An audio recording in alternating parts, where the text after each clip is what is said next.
आप सभी का हमारे उत्तर लेखन कार्यक्रम में एक बार फिर से स्वागत है। सबसे पहले बता दूं, ये जो उत्तर लेखन का कार्यक्रम है ये मध्य प्रदेश राज्य विशेष के पाठ्यक्रम पर आधारित है। लेकिन ये जो अभी आजकल जो चर्चा में चल रहा है आधुनिक भारत, तो आधुनिक भारत सभी परीक्षाओं के लिए महत्वपूर्ण है। तो आप किसी भी आयोग की परीक्षा दे रहे हैं तो आप इसको देख सकते हैं। लेकिन विशेष रूप से हमने इस कार्यक्रम की शुरुआत मध्य प्रदेश राज्य विशेष के पाठ्यक्रम के आधार पर किया है। इसके अतिरिक्त यूपीएससी का अलग हमारा एक आंसर राइटिंग का कार्यक्रम है जो यूपीएससी के पैटर्न पर होता है, समसामयिक विषयों पर होता है, तो आप वहां से जाकर उसको कर सकते हैं। लेकिन समसामयिक विषयों के अलावा यूपीएससी के जो उत्तर लेखन है वो आप इन्हीं प्रश्नों से कर सकते हैं। निश्चित रूप से ये जो लेवल है ये स्टैंडर्ड लेवल के प्रश्न हैं, इस तरह के भी प्रश्नों से हम सबको तैयार रहना है। चलिए, सिंपल प्रश्न तो बहुत हो गए, हर कोई कर ले जाता है, सब एक ही बुक पढ़कर बैठे हैं, रट के बैठे हैं, तो कुछ अलग करने की देखते हैं। हमारा कल का प्रश्न था कि भारत में ब्रिटिश शासन की स्थापना और प्रसार की प्रक्रिया 1757 से 1885 तक चली थी। कब चली थी? भारत में, प्रश्न की बात कर रहे हैं, भारत में ब्रिटिश शासन की स्थापना और प्रसार की प्रक्रिया वर्ष 1757 से 1885 तक चली। चर्चा कीजिए। एक बार फिर से, भारत में ब्रिटिश शासन की स्थापना और प्रसार की प्रक्रिया वर्ष 1757 से वर्ष 1885 तक चली, इसी पर आपको चर्चा करना था। तो आप जानते हैं जब भारत में अंग्रेज आए और जब इन्होंने अपने शासन को, अपने आप को, ईस्ट इंडिया कंपनी ने अपने आप को एक व्यापारिक कंपनी के साथ साथ यहाँ पर शासन अधिकार करने के लिए जब प्रयासरत करने लगी, उसी से हम आपकी शुरुआत करते हैं। तो आप जानते हैं 1757, ये जो डेट है 1757, जब बोलते हैं जब प्लासी का युद्ध हुआ था, प्लासी के युद्ध के बाद भारत में सारी चीजें बदल गई थी। प्लासी के युद्ध ने अंग्रेजों को एक रास्ता दे दिया था भारत में प्रवेश करने का, भारत में शासन करने का एक रास्ता प्लासी ने दे दिया था, एक रास्ता मुहैया करा दिया था अंग्रेजों को। तो 1757 से जब प्लासी का हमारा युद्ध हुआ, अंग्रेजों ने जीता प्लासी का युद्ध, उसी के बाद से क्या हो गया कि इन्होंने बंगाल पर, 1757 पे युद्ध के बाद अंग्रेजों ने बंगाल पर कब्जा कर लिया था, ठीक है। और उस समय बंगाल प्रांत की जब हम बात करते हैं तो उड़ीसा और बिहार भी उसी में शामिल थे।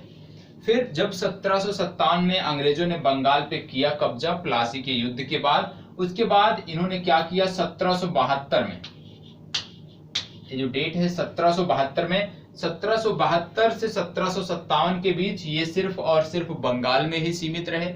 लेकिन 1772 के बाद यदि देखें तो इन्होंने अपना विस्तार करना प्रारंभ कर दिया। 1772 से 1798 के बीच बहुत तेजी से इन्होंने अपना प्रसार किया। कैसे प्रसार किया? सबसे पहले इन्होंने जो बंगाल को कब्जा किया था, जिनका अधिकार था बंगाल पे, अंग्रेजों ने जिस प्रकार से बनाया था, वो चाहते थे कि किसी भी प्रकार से अब बंगाल उनके हाथ से जाने ना पाए, क्योंकि बंगाल उनके लिए आर्थिक संसाधन की, समस्त आर्थिक संसाधनों की पूर्ति बंगाल करता था। क्योंकि आप जानते हैं बंगाल प्रांत में ही अफीम भी उगाई जाती थी और अंग्रेज जो थे वो अफीम के व्यापार से बहुत सारे आर्थिक लाभ, आप जानते हैं, कमाते थे। और वो चाहते थे कि अब उनको ब्रिटेन से पैसा ना मंगाना पड़े, भारत में अपने क्रियाकलापों को, अपनी गतिविधियों को बढ़ाने के लिए वो भारत के संसाधनों का उपयोग भारत में अपने शासन को स्थापित करने में करना चाहते थे और वो उसमें सफल भी हुए। इसके बाद यदि देखें 1772 के काल को आपने देख लिया कि 1757 से 1772 तक सिर्फ और सिर्फ बंगाल तक सीमित थे। लेकिन 1772 के बाद इन्होंने क्या किया, बंगाल को एक रिजर्व क्षेत्र के रूप में रखा कि यहाँ पे हमारा शासन है। लेकिन उसके बाद इन्होंने क्या कर दिया, policy of ring of fence, ठीक है, रिंग ऑफ फेंस की जो इनकी पॉलिसी थी, इन्होंने उसको आगे बढ़ाया। मतलब अपना जो शासन है, यदि मान लीजिए हमारा शासन यहाँ तक है, तो हमें क्या करना है, इसके आगे जो राज्य हैं उनमें किसी भी प्रकार से संधि से या किसी भी प्रकार से उनमें क्या करना है, हमें उनको भी अपने में शामिल करना है। अपने राज्य विशेष में शामिल नहीं करना है, उनको ये भरोसा देना है कि हम आपकी हर तरह से सुरक्षा करेंगे, आप स्वायत्त हैं। लेकिन बाद में अपनी गतिविधियों को उन्होंने अंजाम दिया। तो ये क्या करते थे, जो नया राज्य होता था उसको ये बफर स्टेट के रूप में प्रयोग करते थे। मतलब यदि कोई बंगाल पे अब आक्रमण करना चाहता है तो पहले बंगाल नहीं पहुंच सकता, क्योंकि पहले अंग्रेजों ने एक संधि और कर रखी है बंगाल से जुड़े हुए राज्यों से। तो सबसे पहले आप बफर स्टेट पे आएंगे, बफर स्टेट पे आप आक्रमण करेंगे, हमला करेंगे, उसके बाद ही बंगाल पहुंच पाएंगे। तो इन्होंने बंगाल को सेफ करने के लिए ये बफर स्टेट का जो कॉन्सेप्ट था, जिसको बोलते हैं policy of ring of fence, इसकी इन्होंने शुरुआत की। इसको बहुत तेजी से इन्होंने बढ़ाया। फिर ये क्या किए, धीरे धीरे जब इन्होंने अवध को भी मिला लिया, जब अवध को भी अपने साम्राज्य में मिला लिया, तो इन्होंने क्या किया, अवध से जुड़े हुए जो क्षेत्र थे उनको बफर स्टेट के रूप में प्रस्तुत करने का प्रयास किया। और इसके बाद आप जानते हैं कि लॉर्ड वेलेस्ली जब आ गए तो इन्होंने क्या किया, 1798 में लॉर्ड वेलेस्ली ने, आप जानते हैं, सहायक संधि नीति का प्रतिपादन किया। सहायक संधि नीति का प्रतिपादन लॉर्ड वेलेस्ली ने किया, ये आप सबको पता है। और जब सहायक संधि जो नीति थी, इसमें क्रम से 1 से लेकर 7-8 राज्यों को जोड़ा गया, 1 से लेकर 7-8 राज्यों को जोड़ा गया। और उनका प्रयोग क्या था सहायक संधि नीति का, कि हम यदि सहायक संधि कर लेते हैं, अपने चारों तरफ के राज्यों से सहायक संधि कर लेते हैं, तो कोई भी यदि हमारे साम्राज्य पे, मान लीजिए ये इनका साम्राज्य है और इसके चारों तरफ राज्य जो हैं इन्होंने उससे सहायक संधि कर लिया है, तो इन पे कोई खतरा नहीं है, क्योंकि यदि कोई भी आक्रमण होता है पहले इस राज्य पर होगा, इसके बाद ही इन तक पहुंच पाएगा। तो इन्होंने अपने आप को सेफ करना प्रारंभ से ही, अपने साम्राज्य को, जिस पर इनका आधिपत्य था, जिस पर इनको कब्जा था, उसको अधिकार किस प्रकार से बना रहे, किस प्रकार से उसको हम लॉन्ग टर्म में यूज करें, उसके लिए इन्होंने सहायक संधि की नीति लॉर्ड वेलेस्ली द्वारा प्रारंभ की गई। और 1798 तक 7 से 8 ऐसे राज्य थे जिनके द्वारा, इनके अंग्रेजों द्वारा सहायक संधि की गई थी, और ये बफर स्टेट के रूप में इसका प्रयोग करते थे। बाद में ये लॉर्ड हेस्टिंग्स आए 1813 के लगभग में। लॉर्ड हेस्टिंग्स ने क्या किया कि बंगाल तो इनके अंडर में था ही पहले से, फिर इन्होंने क्या कर दिया, मराठों को भी हराया, मैसूर को भी अपने अंतर्गत मिलाया।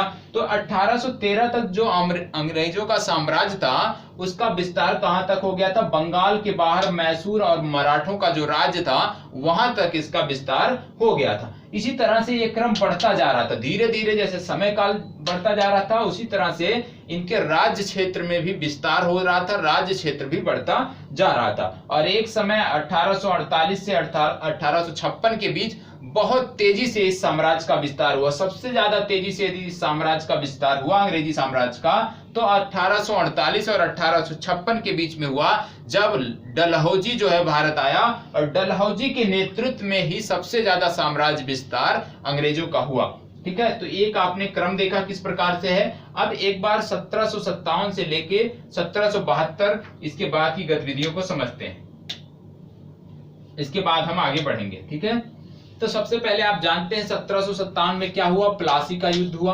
प्लासी के युद्ध द्वारा अंग्रेजों को बंगाल पर अधिकार मिला, बंगाल को अपने अंडर लिया। फिर आप जानते हैं बेदारा का युद्ध हुआ था। उसके बाद फिर मीर कासिम से संधि हुई थी, मीर कासिम के साथ ट्रीटी हुई थी 1760 में अंग्रेजों की। इसके बाद फिर क्या हुआ, 1764 में बक्सर हुआ था, ये भी आपको पता होगा, सबको पता है। फिर क्या हुआ, 1765 में इलाहाबाद की संधि हुई, और इलाहाबाद की संधि द्वारा क्या हो गई, जो दीवानी थी, मुगल को जो है दीवानी होती थी उस पर मुगलों का जो अधिकार था उसको खत्म कर दिया गया। तो ये सारी चीजें आपने देखा कि दीवानी जो है वो मुगलों से इन्होंने ले लिया अंग्रेजों ने। फिर ये चीज आगे बढ़ा और 1772 में आप जानते हैं कि 1772 में किस प्रकार से अंग्रेजों की गतिविधियां आगे बढ़ी, और नवाबशिप जो था उसको समाप्त किया गया। 1772 में महत्वपूर्ण घटनाक्रम नवाबशिप समाप्त हुआ, और 1765 में क्या हुआ कि दीवानी जो है मुगलों से ले ली गई, मुगलों से दीवानी के अधिकार छीन लिए गए। तो एक प्रकार से देखें तो 1757 से लेकर 1772 तक जो अंग्रेजी शासन था, जो अंग्रेजी शक्ति थी, वो व्यवहारिक शक्ति थी। ठीक है, वो व्यवहार में लागू करते थे। लेकिन 1772 के बाद ये वास्तविक शक्ति के रूप में परिलक्षित हुई। मतलब अंग्रेजों की शक्ति 1757 से जो घटनाक्रम हम देखते हैं 1772 तक, उसमें व्यवहारिक शक्ति के रूप में परिलक्षित हुई। लेकिन बाद के वर्षों में 1772 के बाद अंग्रेजी शक्ति एक वास्तविक शक्ति के रूप में सामने आई, उभरी। ठीक है, तो ये आपने देखा कि किस तरह से कार्यकाल बढ़ा। तो आपने सबसे पहले देखा था 1757 में बंगाल, फिर 1772 तक बंगाल में ही सीमित रहे, लेकिन 1772 से 1798 तक ये अपनी गतिविधियों को बढ़ाया। बंगाल के बाद इन्होंने अवध को अपने में मिलाया रिंग ऑफ फेंस पॉलिसी के द्वारा, फिर सहायक संधि पॉलिसी के द्वारा बहुत सारे राज्यों को अपने अंतर्गत इन्होंने मिलाया। फिर 1813 के समय काल तक लॉर्ड हेस्टिंग्स ने क्या कर लिया, बंगाल के अतिरिक्त मैसूर और मराठा जो साम्राज्य था उसको भी अपने अंतर्गत किया। इसके बाद से ये क्रम इसी प्रकार से चलता रहा, लेकिन सबसे ज्यादा जो विस्तार हुआ वो जब यहाँ पे डलहौजी आया, तो डलहौजी के कार्यकाल में अंग्रेजों का जो साम्राज्य था वो सबसे ज्यादा विस्तृत हुआ। ठीक है, तो डलहौजी के बाद भी क्या घटनाक्रम हुए हैं उसको देख लेते हैं। सबसे पहले 1858 में क्या हुआ। 1858 में आप जानते हैं कि 1857 की क्रांति के बाद जो है सत्ता का स्थानांतरण हो गया। ठीक है, कंपनी से जो है ब्रिटिश शासन ने ले लिया। फिर इसके बाद लिटन आए। लिटन के कार्यकाल में क्या हुआ कि अफगान युद्ध हुआ और अफगान के कुछ भाग जो थे वो भारत में मिला दिए गए। फिर डफरिन आए। डफरिन ने क्या किया कि बर्मा का कुछ भाग जिसको अपर बर्मा बोलते हैं, तो अपर बर्मा को इन्होंने अपने में मिलाया। तो इस तरह की गतिविधियां लगातार चलती रही। तो आपको प्रश्न में क्या बताना था कि किस प्रकार से अंग्रेजों की गतिविधियां चलती रही, और 1885 तक लास्ट जो था इनका ये 1885 तक था। इसके बाद इन्होंने अपने साम्राज्य को विस्तार नहीं किया। तो आपको यहां तक बताना था। अब किस तरह से बताना है उसकी चीजों की चर्चा करते हैं। ठीक है, एक फ्रेम में आपने देख लिया कि किस तरह से घटनाक्रम हुए, किस तरह से 1757 के बाद लगातार कभी रिंग ऑफ फेंस पॉलिसी के द्वारा, कभी सहायक संधि पॉलिसी के द्वारा, कभी डलहौजी के आ जाने के बाद कुछ युद्ध द्वारा, किसकी गोद लेने की प्रथा का निषेध के द्वारा किस प्रकार से डलहौजी ने किया, तो उन सबको आपको देखना है। सबसे पहले हम देखते हैं 1813 और 1823 में। ठीक है, 1757 के बाद सहायक संधि तक हमने देख लिया। अब जब 1813 में आप जानते हैं बंगाल के अतिरिक्त मराठा और जो हमारा मैसूर साम्राज्य था इसको जो हमने लिया, पेशवा और भोसले को जब परास्त किया, उसके बाद किस प्रकार से साम्राज्य विस्तार हुआ उसको हम समझते हैं। जैसे हमने यहां तक समझ लिया कि पहले वारेन हेस्टिंग्स ने किस प्रकार से रिंग ऑफ फेंस पॉलिसी के जरिए कार्यकाल को आगे बढ़ाया 1798 तक, और 1798 आते आते जब ये गवर्नर चेंज हुए, लॉर्ड बेलेस्ली आ गए, तो इन्होंने सहायक संधि के द्वारा किस प्रकार से साम्राज्य को बढ़ाया वहां तक हमने देखा। ठीक है, अब हम बात करने वाले हैं 1813 से। ठीक है, 1813 से जो घटनाक्रम हुए उनके बारे में हम देखने वाले हैं। तो 1813 से 1823 ये जो है लॉर्ड इनका काल था, हेस्टिंग्स का काल था। इनके कार्यकाल में क्या हुआ इसके बाद हम करेंगे। सबसे पहले आप जानते हैं आंग्ल नेपाल युद्ध हुआ था। आंग्ल नेपाल युद्ध कब हुआ था? ये जो आंग्ल नेपाल युद्ध था ये लगभग 1814 और 1816 में हुआ था। 1814 और 16 के बीच ये युद्ध हुआ था, आंग्ल नेपाल युद्ध 1814-1816। इसके अंतर्गत क्या फायदा हुआ? जो कुमाऊं है, गढ़वाल है, इसका अधिग्रहण अंग्रेजों ने किया, इसको नेपाल से अलग कर लिया। कुमाऊं और गढ़वाल को 1814-1816 के आंग्ल नेपाल युद्ध के द्वारा। फिर हमारा क्या हुआ? तृतीय आंग्ल मराठा युद्ध हुआ। कब हुआ? 1817 से 1818 के बीच। इस दौरान क्या हुआ? जो मराठा साम्राज्य था उसको जो है विलय कर लिया गया, उसका अधिग्रहण कर लिया गया। इसी तरह से फिर पेशवा और भोसले को भी हराया गया, सतारा को छोड़कर। ठीक है, पेशवा के समस्त साम्राज्य को, सतारा को छोड़कर, और भोसले को परास्त किया अंग्रेजों ने। किसने परास्त किया? लॉर्ड हेस्टिंग्स ने परास्त किया और इनके समस्त साम्राज्य को अपने अधीन कर लिया, मतलब ब्रिटिश शासन के अधीन कर लिया। फिर इसके बाद क्या घटनाक्रम हुए? फिर इसके बाद आए लॉर्ड विलियम बेंटिंग। इन्होंने 1828 से 1835 तक इनका कार्यकाल था। इनके कार्यकाल में क्या हुआ? दार्जिलिंग जो है, इसके बाद जयंतिया हिल, इन सब का अधिग्रहण किया गया। दार्जिलिंग, जयंतिया और कछार, इन सब का जो है अधिग्रहण किया गया। कब? 1828 से 1835 के कार्यकाल में विलियम बेंटिंग के द्वारा। फिर एलन बोरो आए। एलन बोरो ने क्या किया? सिंध का कुछ भाग था उसको जो है ब्रिटिश साम्राज्य में मिलाया। फिर बात आती है डलहौजी की, ये चीज महत्वपूर्ण है। डलहौजी के बारे में आपको विस्तृत लिखना है। डलहौजी ने क्या किया? 1848 से 1856 इनका कार्यकाल था। इस कार्यकाल में सबसे पहले इन्होंने द्वितीय आंग्ल पंजाब युद्ध लड़ा। द्वितीय आंग्ल पंजाब के बाद कुछ क्षेत्र अधिग्रहण किए गए। फिर द्वितीय आंग्ल बर्मा युद्ध इन्होंने लड़ा। द्वितीय आंग्ल बर्मा के अतिरिक्त ये जो पेंगू बोलते हैं, बर्मा का क्षेत्र था, पेंगू का अधिग्रहण किया। इसके बाद आप देखेंगे कि जो डलहौजी थे, इन्होंने दो रूप में अपने कार्यकलाप को आगे बढ़ाया। कैसे? कुछ राज्यों को तो इन्होंने युद्ध के माध्यम से, कुछ राज्यों को इन्होंने युद्ध के माध्यम से अपना लिया, अपने साम्राज्य में मिलाया। और इन राज्यों की जिनकी हम बात आगे करने वाले हैं, ये कुछ ऐसे राज्य थे जो बिना युद्ध के ब्रिटिश साम्राज्य में जोड़े गए, और ऐसे बहुत सारे थे। मैं कह सकता हूं कि डलहौजी ने जितने युद्ध से जितने राज्यों को मिलाया, उससे कहीं ज्यादा राज्यों को बिना युद्ध के मिलाया। कैसे?